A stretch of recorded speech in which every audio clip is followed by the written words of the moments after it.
दोस्तों आज का हमारा मौजू बहुत दिलचस्प है जो कि गीदड़ सिंगी है। तो नाज़रीन, गीदड़ सिंगी के बारे में मशहूर है कि ये जिसके पास हो उसकी किस्मत ही बदल जाती है।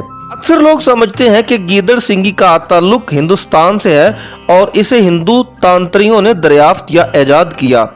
गीदड़ सिंगी का जिक्र हमें कदीम मिस्र में मिलता है। कदीम मिस्र में गीदड़ को एक इंतहाई मुतबर्रक जानवर समझा जाता था। राजा, महाराजा और बादशाह इसे अपने खजानों के दरमियान रखते। कहा जाता है कि जब गीदड़ 100 साल का हो जाता है तो इसके सर पर सींग उग आता है या इस सींग को सिर्फ गीदड़ों के सरदार गीदड़ के सर में पाया जाता है।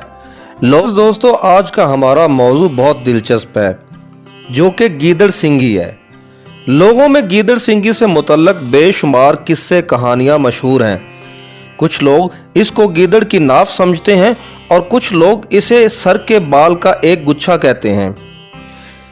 कुछ जोगी इसको एक ऐसे गीदड़ के सर पर निकलने वाला सींग बताते हैं जो कि गुलहरी के बराबर होता है और पहाड़ी इलाकों में पाया जाता है, जिसको तलाश करना भी जोए शेर लाने से कम नहीं।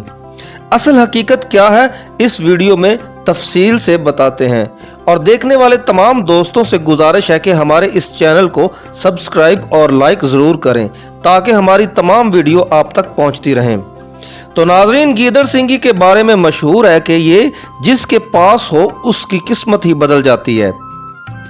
उसको हर तरह से माली मदद हासिल हो जाती है। जेवरात या नकदी के सेफ में गीदड़ सिंगी रख दी जाए तो वो मजीद बढ़ जाती है। दौलत और कारोबार में तरक्की होती है, गुमशुदा माल मिल जाता है, गैब से हर तरह की मदद और खुशहाली हासिल होगी। दौलत आने के हर जरिए में कामयाबी होगी।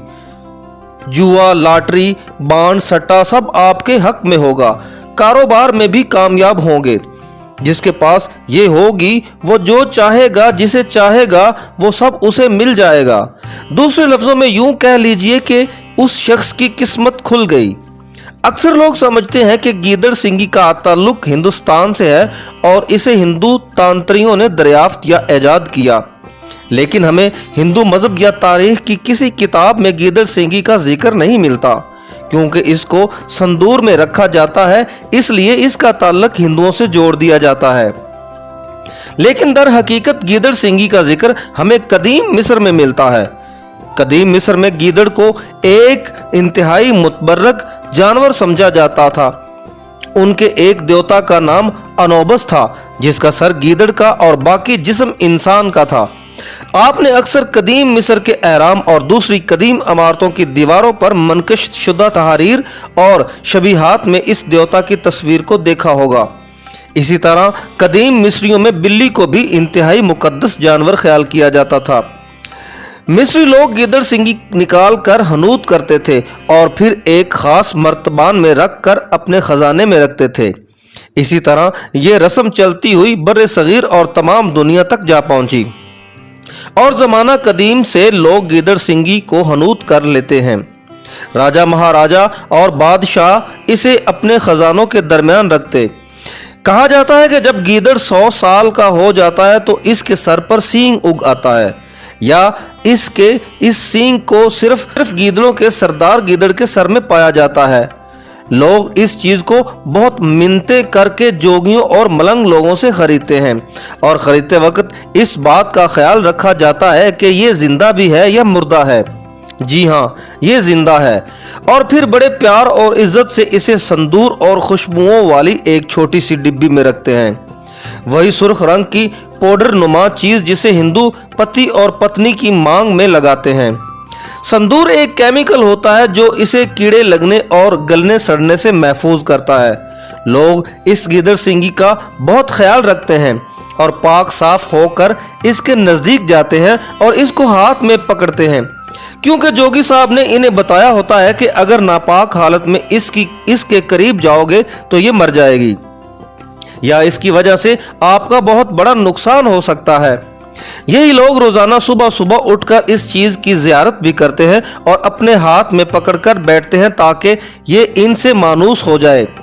असल में गीदड़ सिंगी वाकई गीदड़ के सर खोपड़ी से हासिल की जाती है। ये बिल्कुल जिल्द के नीचे मौजूद होती है और इसे इसके सर से काट कर अलग कर लिया जाता है, इसीलिए इस चीज के गिर्द बाल भी मौजूद होते हैं। गीदड़ सिंगी कैंसर ज़दा ट्यूमर सेल्स हैं जो कि गीदड़ों के सर में एक बड़े दाने की तरह उभर आता है, जिसमें थोड़ी सी सख्ती भी आ जाती है। गीदड़ के सर से अलग होने के बावजूद इसके बढ़ने की दो वजूहात हो सकती हैं। एक वजह तो यह है कि कैंसर वाले सेल्स इस सिंगी में मौजूद होते हैं जो कि एक दूसरे को खाकर बढ़ते रहते हैं और जिससे महसूस होता है कि यह गीदड़ सिंगी रोज बरोज बढ़ रही है। दूसरा ये कि इसके बढ़ने की एक वजह ऑक्सीजन की गैर मौजूदगी, जिसमें बैक्टीरिया को ग्रोथ होती है और इनकी तादाद का बढ़ने रहने का सिलसिला जारी रहता है। ये सब कैंसर ज़दा सेल्स को संदूर में हनूत करने की वजह से होता है। कुछ भीख मांगने वाले जोगी और सुपेरे भी लोगों को गीदड़ सिंगी के नाम पर चूना लगा जाते हैं। सोचने की बात यह है कि अगर गीदड़ सिंगी फायदा मंद होती तो वो खुद खुशहाल क्यों ना होते और दर बदर भीख क्यों मांगते। मोअज़्ज़िज़ नाज़रीन, ऐसे लोगों और ऐसे कामों से बचें और अपना पैसा और वक्त के साथ साथ अपना ईमान भी बचाएं। हमारे दीन इस्लाम में भी ऐसी तोहमात से ममानत की गई है।